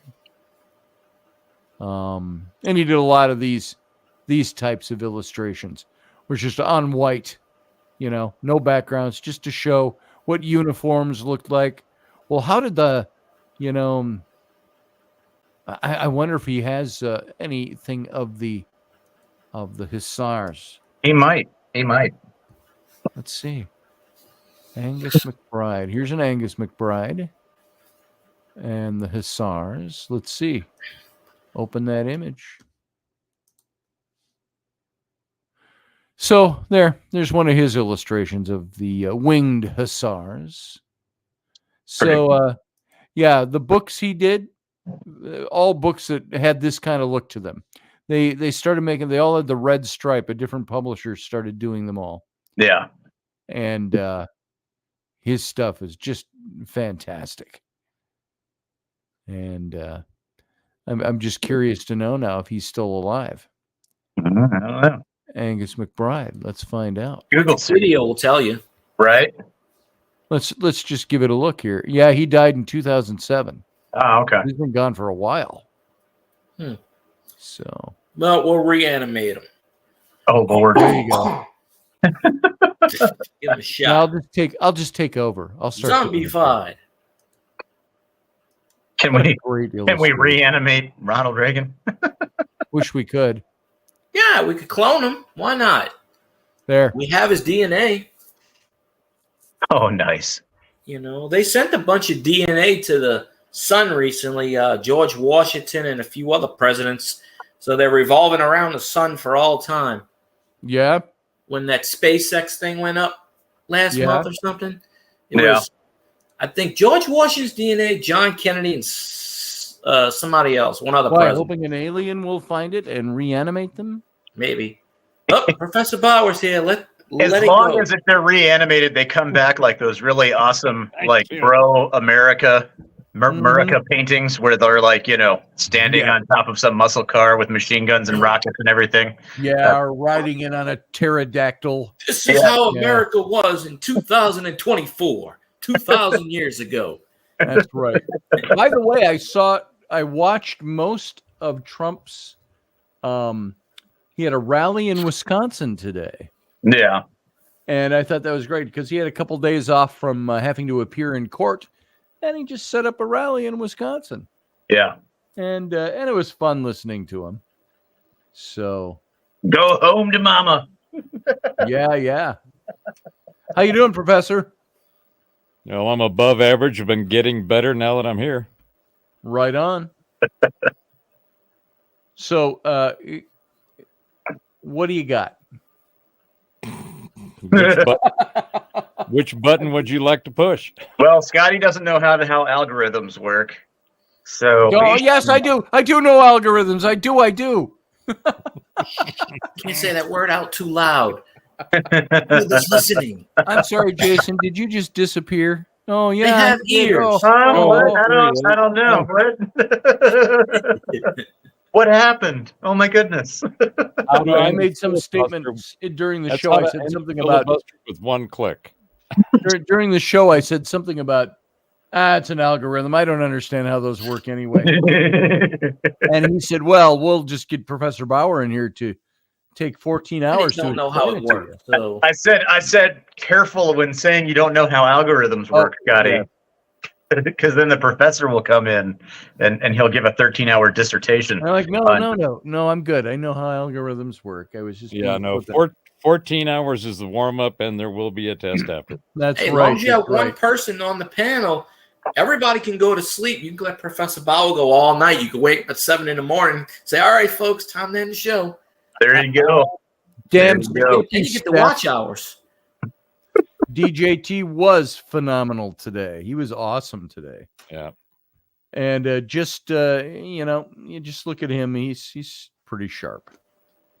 It would be really interesting. I just thought of this since you were talking First Amendment stuff earlier, and then talking about how many thousands of pages of all the various decisions and everything, saying what you could and couldn't do. And that's like, if we got all of those in a bunch of reams of paper and we airdropped them over all of the protests. Oh yeah. Do a little leaflet operation over the protests. Yeah. I don't understand all these protests. Seriously, they give a shit about another country. Go protest in that country. Like, what the hell, right? Well, Right, the thing right. is here's the thing with protesting in this country about the stuff going on in other countries, especially if it's something we're involved in. If we are involved in something and they protest here and they protest loud enough, they could potentially, in their minds, influence Mhm. the decision-making process in our country in terms of how we support things. And so that's why people protest stuff that's going on in other countries here in this country. Do you It's really never- think they're doing it organically, Jason? I mean, do you think people really feel that way, or are they being? I think it's a little. I think it's a little column A and a little column B. I think there's more of a. This is an organized, paid for. Well, I definitely think that there's that element, but you're going to have the organic stuff that happens with it, though. Well, those people just get swept up because they're normies. They don't think for themselves, so they get swept up with the energy that's being paid for to go do this stuff. And let me give you some empirical data just to back up my premise. What I see is going on. You remember Occupy Wall Street? Yeah. Yes. Remember Antifa? Yep. Remember BLM? Yep. Remember all of the shit that has gone down in the group protest thing, how it flares up and then it vanishes. Yeah. If that was organic, if the people that were engaged in putting all of their emotional and physical energy into those events, it wouldn't just vanish. If that was organic, it would still be simmering out there. There would still be groups. There would still be something. It would still be like the 60s in Vietnam. I mean, every one of these is an organized, resource-filled event by people who can organize mindless or needy people. The needy folks take the cash and they run. The mindless are the ones who have been caught up and swept into the camp. They're the ones that they're like the reserve soldiers. They get pulled in and paid whenever there's a need to go raise some nonsense. Because if you look at the people, this is there was a guy on the news that was being interviewed today, I think it was, where and I can't remember the guy's name, but he was a former Antifa guy, right? And then I guess he woke up and realized like he had a dose of reality, whether it was like, oh yeah, this is actually how like life and taxes work, and changed his mind, or maybe figured out what was really going on, and it was like no. But he went on talking about how, like, hey, there's people that are paid with this stuff. They do all these organization kinds of things. Like, yeah, he was saying all the same kind of stuff. What was really interesting, so on Instagram, I follow, and it seems like every other day I consider unfollowing them. It's called OAF Nation, OAF Nation. Okay. And it's OAF Nation Actual. So like, if you're communicating on a radio in the military, you like say your call sign for your unit is Annihilator. Annihilator 6 is the commander, right? That would be the company commander, for instance, or the battalion commander. And Annihilator 7 would be the senior most NCO, so first sergeant or sergeant major. But if you're calling back to your TOC, your tactical operations center, and you're talking to them, you're just like, yeah, hey, Annihilator 6, this is Annihilator 3-2, we're approaching whatever, right? That kind of thing. But if you need to talk directly to the commander rather than just the talk, you would be like, hey, I need to talk to commander, and they'd be coming on and they'd be like, Annihilator 6 actual, right? So that's the head guy. If they say actual, it's the head guy. So that's the explanation for that. He's prior special forces dude, has a Brovets company that sells all kinds of cool, t-shirts and hoodies and, things like that. And it's all, goon squad related stuff. So like all of the spec ops, all the special forces type things and whatnot. But this guy, like every other day, he's posting stuff that's very anti-Israeli, pro-Palestinian kind of stuff. And it's like, were you kicked out of special forces or did you ETS out of special forces? And maybe he should have been in special needs, but right. But he put up a post of some of the riot stuff that went on last night with the UCLA thing, and the pro-Israeli protesters ganging up on the pro-Palestinian protesters and all that. The fireworks and whatnot going off. He made this comment, and I was like, "That's interesting." And I actually went in there and I said, "This is the most sensical thing you've probably said in a long time." But he was like, he said, I wouldn't be surprised if there were, is it GRU or GSU, basically Russian special forces kind of stuff, CIA, black ops, wet ops, wet work type stuff. GRU. He said, I wouldn't be surprised if there weren't Russian GRU guys in there instigating violence. I was like, yeah, I mean, that's interesting. Yeah, but let me give you another example of, at least again, in my opinion and my speculation. Yeah. When you look at Jason, and you're a collector of knowledge in this military space and the historical accounts thereof. Most of it useless, but yeah. Well, but you're full of very interesting but boring information, and that's okay. We've all got our place. Interesting but like boring. You're full of all kinds of interesting but boring stuff. About the big reset. Okay, so I can say that with game recognized game. I got it. Oh yeah, I heard that as. Oh yeah, you're interesting and boring too. So take yes, that. Indeed. I wasn't that obvious. I care, but anyway, my point is this: look back through our history around the globe in the last 100, 200 years, but the last 100 where it's really been kicked off, right? And there's been a constant conflict somewhere that we seem to have been some way involved in, and for the majority of them, I'd give it 70 to 80%. Of all of these conflicts have been purposely perpetrated by perpetrators that are our intelligence and military services. I think these agencies have been, and it's documented. I mean, the CIA's got a laundry list of shit that it's been in, and that's public knowledge.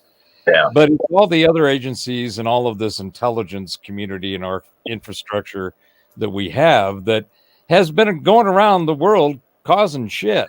Well, and that's one of those things with causing shit, though. Like, I would say there's a lot more of it that is shit's already bubbling beneath the surface, and somebody just decides to bet on a horse. Never waste a good opportunity. I can go along with that. Yeah. Yeah. I don't think it's so much of a, what would be really great? We could get a lot of influence if we just, started a war between these people. So go, I don't know. Go shoot somebody as they're coming out of the sandwich shop. That's one of the strategies, and there's subversion on all kinds of levels. Subterfuge, espionage, black hat, behind the door, whatever there is. They've got stuff going on in all kinds of different ways to manipulate an environment, a people, and an area that they want to control for some reason. Whatever it might be. Could be resources, could be some sheik that's got an eye on a piece of property that he's wanted for a long time, and he just buy that sheik's property. And there's all that kind of stuff going on, and I think that this whole Israeli Palestine, this stuff that's going on with the campuses and the protest and the nonsense that's being poured into the discourse of the social fabric, it's all got to the point where you guys, they're so obvious doing it. Here's what I would have to sit back in awe of how much cojones and nonsense and self belief that you have to have in order to pull this shit off and do it so blatantly. Well, I mean, so you're talking about pulling the strings behind the scenes, right? People that are running this shit, causing the stuff. So you talk about pulling the strings behind the scenes and all of that stuff. Like, look, don't get me wrong. There have been plenty of things that the CIA has most assuredly been involved in. Going back since their creation, even with OSS times, right before the CIA became the thing. It goes back before that by the turn of the century. Right. Yeah. Going on between the secret societies and the mystery schools, and all of today, people that actually were orchestrating the world as we now have it. There's clear documentation that this is a whole thing has been at play for decades, if not a century or two. So I have great respect for people who look at reality with an authenticity and integrity and objective neutrality to try to see what is actually going on, and is the all of the flotsam and jetsam that's coming around and getting piled into our ears, down our throat, up our ass. What is the common constant thread? So, okay, It's all a consistent attempt to divide and confuse and cause chaos right, in conversation with the people. And that's I think you may be tinfoiling it a little too much. Oh, brother, I haven't even got the hat off the back. I was going to say, here's Jason, where I don't think he's even started. He hasn't. Here's the 14-hour dissertation of filling with empirical data that would make your head just swell to near explosion. Look, hang on a second. Hang on a second. All right. So you're familiar with Occam's razor, yes? No, yes. The simplest explanation is typically the truth is the most correct. And what's the accuracy rate of that application? I can't give you an accuracy metric. Around 60%. Right. Hey, that's better than 50%. It's better than 40. That's a not too shabby average if you look at the law of averages over the course of everything. It just demonstrates there's flexibility and variability in the experiment. There is, but so I do like to try to apply Occam's razor to things, right? It streamlines stuff, and it probably keeps me from existing in existential dread for the entirety of my life every day. But as I just want to add here right now, because I think it's important to this point, as Spock once said, an ancestor of mine maintained that when you eliminate the impossible, whatever remains, however improbable, must be the truth. Right. So, boom. Looking at things like Occam's razor and kind of looking at my worldview and the information that, I've been exposed to and watching things move around on the map. If you wanted to start going down a tinfoil hat alley, I would probably go in the direction of Russia and China. And the reason why I would do that is because these people have been doing the back alley shifty deal, under cloak and dagger stuff, whether it's, actually boots on ground, cloak and dagger type stuff, or through computers, programming, algorithms, AI, bot farms, all of that stuff. And if you look at what China's been trying to do and what they've been doing, all right, and there has been a certain level of cozying up with Russia. They always haven't been good friends, right? But there is a cozying there.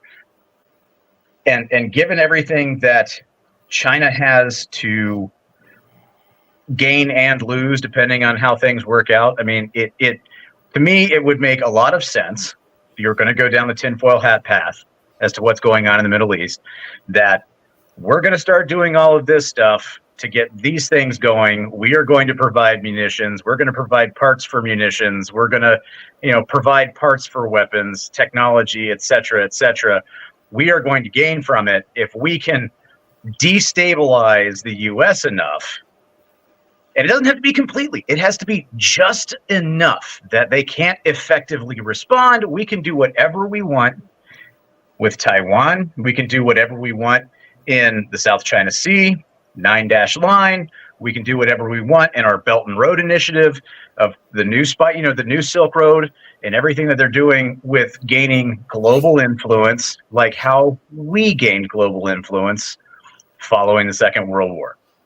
And I would say, I'm confused. Are you saying that your scenario of Russia and China cuddling up and getting cozy and shit, and them potentially trying to weaken the U.S. from the inside? Yes, individually and collectively. I've already talked about the Russian stuff. Are you saying that is tinfoil hat territory? No, I'm just saying that if I was going in that direction, that's probably where my theory would go, and I'm going to leave it at that.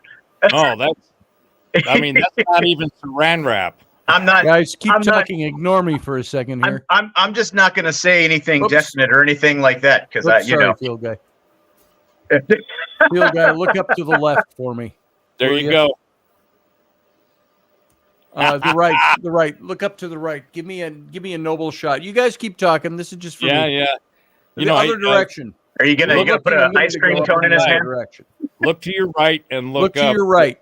And look up. Look up just to tilt your head up a little bit. With Look to the right. Give me one of the here. Look at me. I'm going to need you to look to your right. I'm going to need you to look to your right, and then cant your gaze up. Okay, at a 45-degree angle. Guy, go like you this. Trying to look at my bald spot? Watch me. Go like this.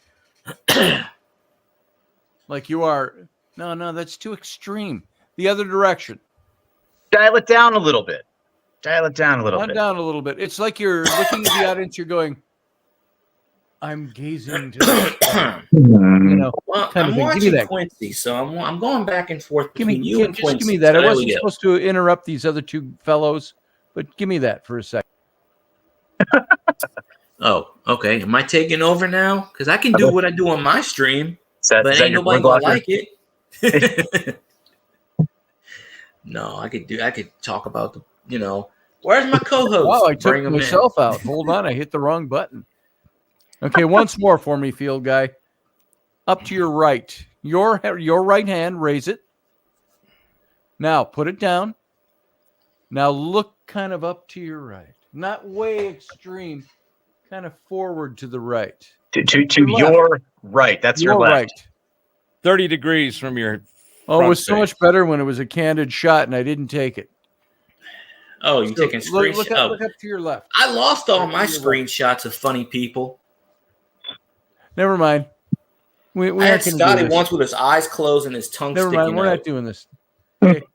Very stimulating radio. I found these I found these glasses. That is my wife in taking direction and photos.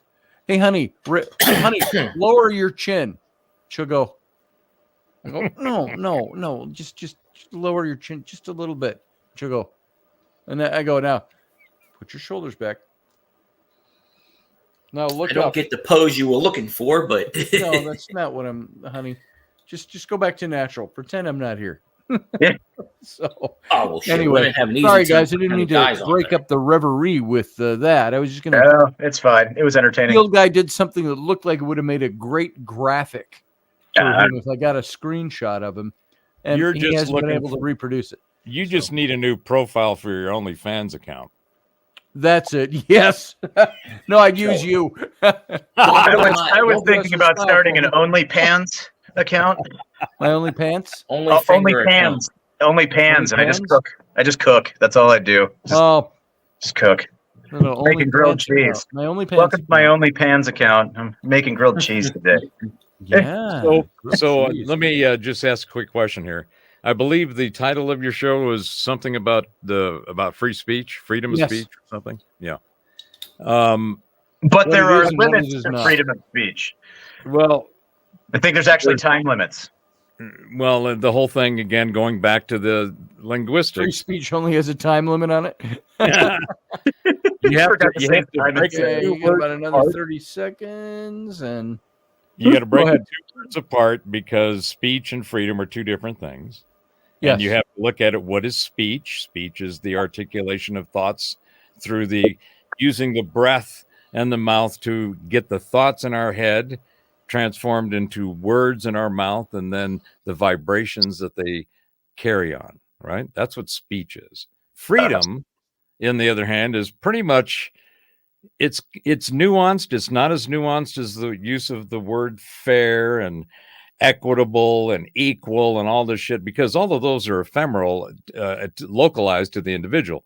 Nobody's going to have the same definition of fair. Nobody's going to have the same morals, ethics, all those things. Sure. So that's where all the debate comes in. Right. But when you have freedom, you have the freedom to make those choices, to have that particular view on fairness, that view on ethics, that view on morality. Whatever. You notice the word fair never appears in the Constitution or any of the amendments? What do you think about that? How about that? Yeah, because it's not about fairness. You can't define it. No. Does democracy appear in any of it? Nope. Maybe it did before they did the what's the word I'm thinking of? The articles? Before. I can't think of the word. My brain. Confederation? Like when they wrote it the first time, like the and then they The first changed draft? it. Yeah, that's it. Well, Maybe in the you know, first draft? They Well, might have there had was it. You know, Benjamin Franklin told Jefferson, "Nah, you can't put that in there. Nah, you can't put that in there. Nah, you can't." I think it'd probably be more John Adams telling Jefferson that he couldn't put things in there. But John Adams would have said, "That's that. preposterous. What the hell are you doing, sir?" So going back to my question that I'm trying to get out Yeah. with all of you interruptees, thank you very much. You guys all get a diploma Sure. on the way out the door. Sure. The idea of freedom of speech. yes, My first question is this not what we are engaged in right now? Would that fall Absolutely. under the freedom of speech? Yes, it you- does. yeah, Yeah. Expression of ideas. So there isn't any restriction on what we are doing here among us, except when we've got to put the mute button on Jason for those filibusters. That's right. Yeah. But I love how I'm the one that gets shit from him about filibustering. Like pot Isn't and that kettle, man. interesting? That's pot and kettle. well, There you go, field guy. I am the pot, by the way. So, my point is that the expression of thought and ideas Mm-hmm. through the use of language, the words in the language, the symbols, the sounds, and all of those things, Yeah, is the expression of speech. I mean, it's not just what we say, it's what we express, right? Like Sarah said in the chat, is the question about how ideas are related into actions. So speech is an action, right? Mhm. And it starts with the thoughts in your mind that you've constructed with the words and the language that you use. yep, Those ideas and those words have all kinds of different meanings. They can be very easily manipulated into creating ideas and emotions and thoughts that are solely done by the way the words are constructed, the Yeah. story that they tell. Scotty does this all the time with his books. So what we are doing is engaging in the free expression of ideas through the use of speech. right. Freedom of speech. So it's a little bit more nuanced to me than just freedom of speech, because not only has that term been hijacked, weaponized, and tossed around, used, abused, and otherwise throughout all of the After discourse. the fact. But Right. when it was originally written, though, it just meant the things you say. You have the right to say what's on your mind. You have the right to speak freely. And the government Freedom does not have the speech. right to come in and do And anything. to pursue that which happiness is defined by you, Mhm. right? right. So, There's no such thing as happiness. well, I don't know. The eternal pessimist. I take it every Yeah. time it shows up in that form. So, It's gonna rain. Field That's- guy doesn't say that the glass is half full or half empty. He says, "Hey, this glass is filled with piss." No, we're all fucked, and we have to learn how to deal with it. There it is. I'm the optimist. While they're arguing about whether it's half full or half empty, I've drank the glass and Yeah. made it empty. And poured another. Yes. So anyway, my question is this: do you think that your ability to express your ideas in the form of speech is something that you have to manage more closely than you used to? What, today Nowadays. or in general? You used to is in the past. Yeah. So do you Yeah, feel sure. more concerned about managing your speech, the ideas that then I turn don't. into speech? Do you have to manage it more I closely? don't, in a sense of constitutionality. That doesn't bother me. The only time I manage my speech more nowadays is having to deal with morons in the public who want to tear you apart for every little thing you say. Oh, you can't say the word moron. That is actually a medical term for somebody who is, this way mentally, and so you can't use that for fear of offending them. So Well, you shut up. retard I is really- the one that it's not- took the biggest hit. Mhm. I mean, don't go full retard, right? Yeah, don't be go full retarded. And you Yeah. go, well, Oh, when did John they- Ward always used to say, "Oh, that's so mental." So Yeah. you can't say that, saying the same thing. And I John, would say. Oh, go ahead. go ahead. Oh, I was gonna just say- saying, John once he was sitting in the end of my garage, and we were having a cigarette, and the children from across the street, the black family across the street, were walking as a group down to the park, and they passed the driveway, and John's sitting in his cravat and his smoking, and he turns and goes, "Oh, you have Negroes." And I said, "God, you can't say that, and don't say it that loudly." Now, does he have the right to free speech? Can he say that? Yes. Well, But he has the used it social because that was moray changed because somebody might be offended by that word?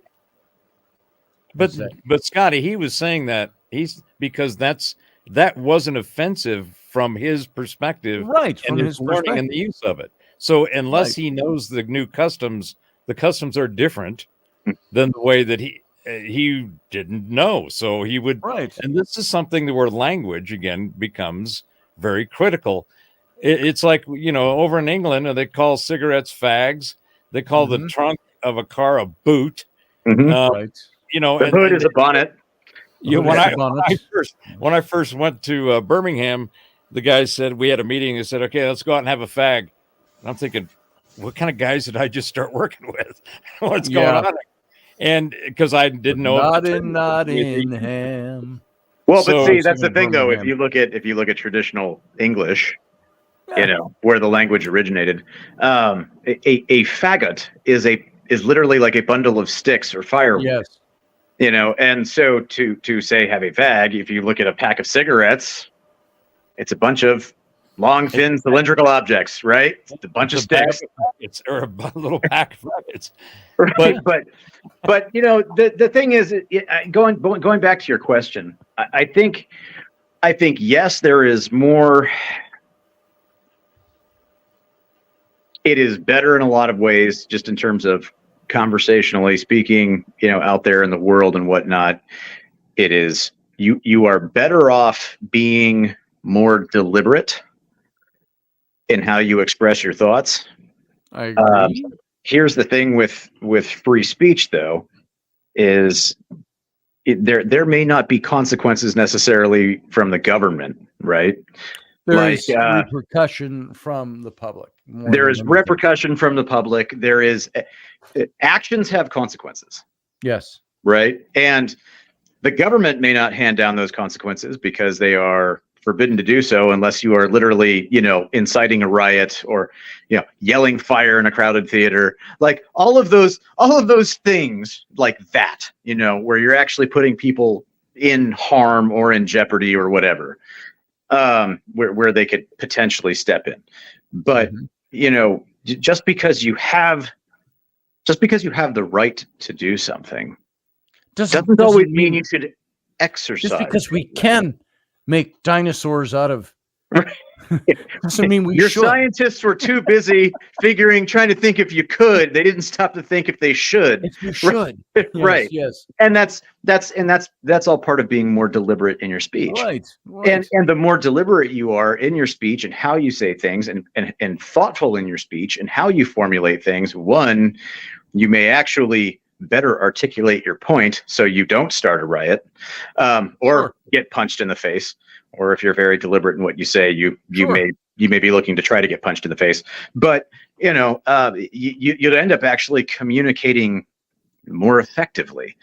So in some ways, if you take all of the BS that's going on with what can you say, how does what you say impact things? If you take it more like a challenge and be like, you know what, I'm going to find a way to tell these people to go to hell and look forward to the trip. Yes. And there are times where I say, I really don't care if you don't like the way I express something. Right. It doesn't matter to me. And there are certain groups I would care.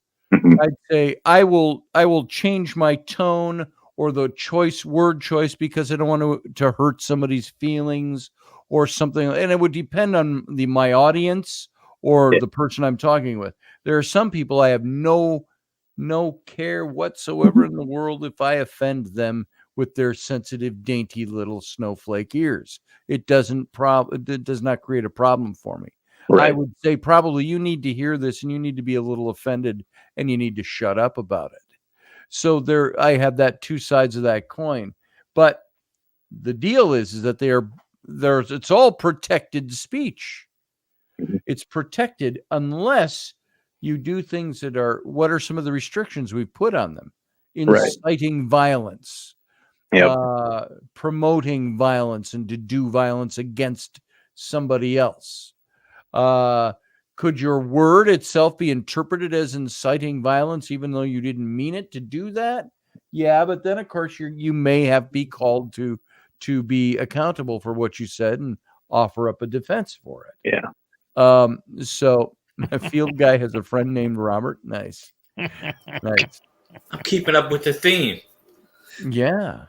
So, and it's like Elderberry's talking about disabled or retarded or something like that, using that word.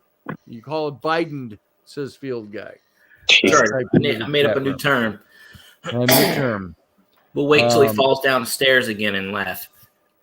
When I forget where I am when I'm talking in public, he doesn't really fall downstairs. He falls upstairs. Yeah, I don't know. Gravity goes the other direction with him, I guess. I don't know. Did you hear, by the way, totally different, but since you brought that up, they said since the beginning of March until today or yesterday when I heard it, Biden has made 168 vocal errors in content of what he's saying in public speech. And what kind of ratio or frequency? 168 over the last 2 months. Okay, that's over the last 2 months. That during that 2 months, you got to figure in also how many times he actually spoken to the public. So 168 times, and it was something that's gauging his abilities, right? Well, look, man, Corn Pop was a bad dude. He had to sit there with his straight razor and hit it on the curb, so it'll end up getting rusty. That's right. That's right. Then you can't shave the hair off your leg. Right, which means then the kids can play with it in the pool. Yeah, when it raises up. So if you break that down, that's 84 times in a month. Yeah. That's 4 into 84. That's 21 times a week. 30 days. That's more than twice a day. He gets out of bed. He goes, and he doesn't speak every day. I think in one interview he laughed for like 6 minutes and went, "No," and that was the only word he said. I swear. And bringing that little side anecdote was my way of shifting gears into saying we got to be done for the night. So we got to end on that note. It's not because I'm over here checking my weapons to pack them up for the move. Yeah, right. You're working on that tinfoil hat you need to wear next time, JT. Yeah, that's what I thought you were doing. Because I'm going to take mine off the rack next time I get on here, and I'm going to let you have it. I'm going to give you. I'll give you a summary course of chapter 1, and let you go chase those rabbits down those holes. Well, I tell you what, I'm just gonna. When you go down some of these holes, you're gonna go, oh, shit. You're gonna be one of those, like right now. I just did a show with Brian Singh, who's a You prepper. assume I have time to go down these holes? Are you kidding me? You'll find the time once you look in there. But I just did a show with Brian Singh, who's a prepper and one of the organizers for the Full Disclosure Now conference this July down in Florida. And we were talking about, what does it take to actually be prepared? And a lot. Right. And the question was, be prepared for what? Right. Right? Yeah. Because there's all kinds of weird shit that is happening, let alone could happen. And that's when you have to start doing probability and trends analysis. You know what I'm talking about, Jason. Yeah. You've got to do that in your planning, all of your strategic organization, what you're trying to do and how you're going to get there, and plan for as many contingencies as you can along the way. Right. So if you don't do that. And don't forget the enemy has a vote. They got airplanes too. So my probability and trend analysis for the ending of this show. There you go. I gave you a segue, Scotty. It's a segue right there. I did want to say real quick, touching on the prop, and then I'm going to shut up. if you guys are on Spotify at all, listen to podcasts. Look up the Sean Ryan Show. Okay. And look up. I don't think it's not the episode from this. The episode from this past Monday. Anyways, look for the one that says it's an interview with legend. Okay. Yeah, I've got it in my queue. Yeah, I just called it up. I have no idea how to use Spotify. It's also on YouTube. I don't use Spotify. Yeah, that's an interesting interview. I was just looking for it on YouTube. Very, very interesting. Right here. I got it. I got it queued up. As a matter of fact, myself, and I'll listen to that tomorrow. There you go. So, worth checking out. I'll check it out. As I mark Rubbermaid bins. So, see you, Sarah. You didn't come in tonight, but we saw your comments. Put a few up. She says, "Good night, fellas." Night, Sarah. She figured out she couldn't get a word in edgewise, so why try? Why try? Right? I mean, we're working on Jason, Sarah, so maybe next time we'll have him a bit, reined in. I see an awful lot of projecting and deflecting here. I got to say before he will. You do. All right, guys, get out of here. I got to go. All right. Guy, good to see you. Have a good evening, everyone. Take care. Good seeing you guys. You too, Professor. Good to have you. Jason, have fun. Oh, yeah, always. Take care. All right, you too, brother. See you later. Everybody else, thanks for being here. If that ending seemed abrupt, it wasn't. We're just 13 minutes overtime. So I'm just calling it. And thank you for being here. Thank you for giving me your time. I appreciate that more than you can know. And we're going to get out of here now. And we will see you. Tomorrow is Thursday. Do you realize that's my only day in 6 days of doing radio that I have off? Unless I just don't show up. So Thursday, my day off radio. Friday, we'll be back. And then off Saturday. And then back on Sunday after that. So all of you, you have a good Thursday and a good rest of your night. We'll talk to you next time. Live long and prosper.